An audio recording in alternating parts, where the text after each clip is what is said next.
Okay, so we're going to talk about how to pick good materials for a rental property if you're going to put a tenant in there. Okay, and one of the biggest mistakes that people make is they renovate a rental property based on their preferences instead of based on what would be good for a tenant. Okay, and that just comes from inexperience, frankly. Once you've gone through this a few times, you start to understand what makes a really, really good rental property, which may be different to your own personal residence. So the first thing is paint. Okay, and the number one thing with paint is you want to get an eggshell kind of paint. Now, you don't want to have a really, really high sheen paint that kind of just mirrors and, is too shiny, but you do want to have an eggshell sort of paint that has a little bit of a shine to it. And the reason why is because you can clean it, right? If you have a really matte paint, any sort of dirt, even just fingerprints will be really, really obvious. And, when you have a current tenant that moves in, they're happy to live with their own mess. But a new tenant coming in is going to notice all those things and is going to want them fixed. So if you have a paint that has at least a little bit of a sheen, again, just very, very slight, you can wash it down oftentimes so you don't have to repaint, okay? So that's the first one. You want to use a color that's a little bit off-white, again, because it covers better. You don't want to use super dark colors because that makes the room look smaller. And also it's really, really hard to paint over. But if you use a really kind of a light neutral color, like an off-white or even a light gray can look really, really nice. That'll give you a good looking property. It's easy to cover over any issues and it also is able to be cleaned. Okay, so that's the first thing is paint. The second thing is flooring. Now, flooring is one that people have different views on. Okay, I generally do not put any sort of carpet in my properties. I tend to put floating floors or LVT, it's called, vinyl tiles, whatever it might be. But basically, I want hard flooring that's impervious to water. And the reason for that is you want to have a property that's minimal maintenance, okay? If you've got carpet, here's what happens. The tenant moves in, fresh carpet, okay? They're walking from the kitchen to the living room. They got a glass of wine. They trip or whatever. They spill it. And then now you've got a stain on your carpet. Guess what happens as soon as that tenant moves out? You're going to have to replace that carpet. Because the new tenant's not going to be happy with it. The old tenant's going to live with it because it's their problem, but the new tenant's not going to be happy, so now you've got to replace that carpet. But if I've got like a vinyl tile or something like that, or any sort of a wood floor, immediately they can just wipe it up. Even if they leave it, especially with the newer stuff that's basically it's plastic, but it looks like wood, it's not just presentable, but you know what? They can leave a spill there for 24 hours or just sit on the floor and it's not going to bother you or bother them. And sometimes, look, I know it sounds crazy, but tenants won't clean things up. I was talking once to a tenant, I'm not kidding, I was talking once to a tenant and I was sitting, near the front door and they were kind of at the back of the house and they had, I think they had 2 dogs.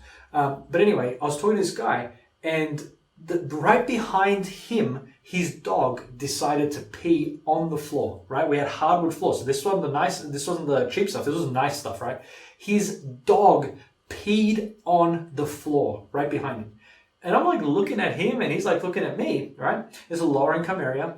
And he kind of looked at me, obviously I must have had a look on my face like, hey, what is going on? And he's like, oh yeah, I'll clean that up. I'm like, okay, cool. So we just kept talking. And then I left the property and he came with me. And we walked out and he'd got in his truck and left, right? And the dog pee was still there, right? He never cleaned it up. And so my point is, these things happen when you're not there. Well, what's going to happen to any sort of carpet or other sorts of materials that aren't impervious to water? Well, they're going to sink in there and they're going to stink and they're going to ruin the floors. And so you have to think about it from the standpoint of what's going to give you minimal maintenance and the smallest amount of cost, okay? So I prefer to have floors that don't really get affected by water or other liquids, okay?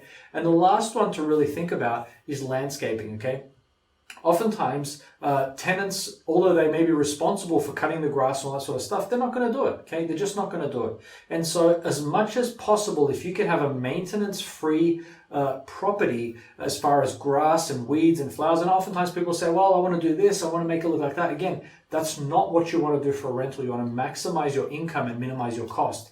And, although you may have presented a property really nicely to the first tenant, the chances of your current tenant maintaining it are very low. And then the next time you've got a tenant, you're going to have like a rotten garden bed, or you've got just dirt everywhere, or that rock thing that you try to do. Now those rocks are all over the place. It's going to cost you, or at least take you time to go and put all those back in place. And it's not worth it. Tenants, generally speaking, don't care so much about that stuff. So have a really maintenance-free garden that allows them to enjoy the property, but doesn't mean a lot of work for you when it comes to going to a new tenant.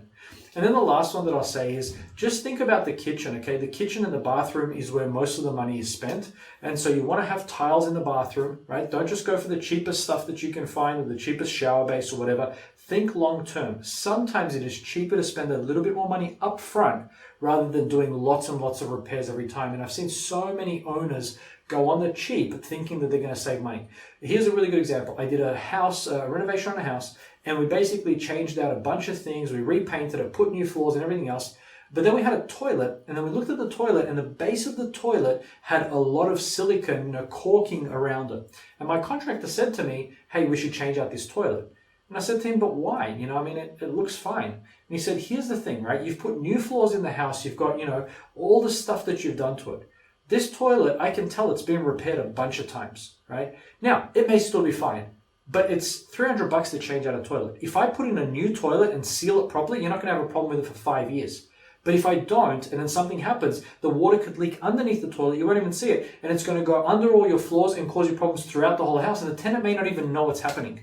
And so for $300, it's good peace of mind to do it now. And so there's things like that if you've got a good contractor that you can work with, they can help you to foresee some of these issues. So don't always look for the cheapest option in the moment. Think longer term about what's going to save you money and what's going to really give you the lowest maintenance and the quickest turnover when a tenant gets in and gets out.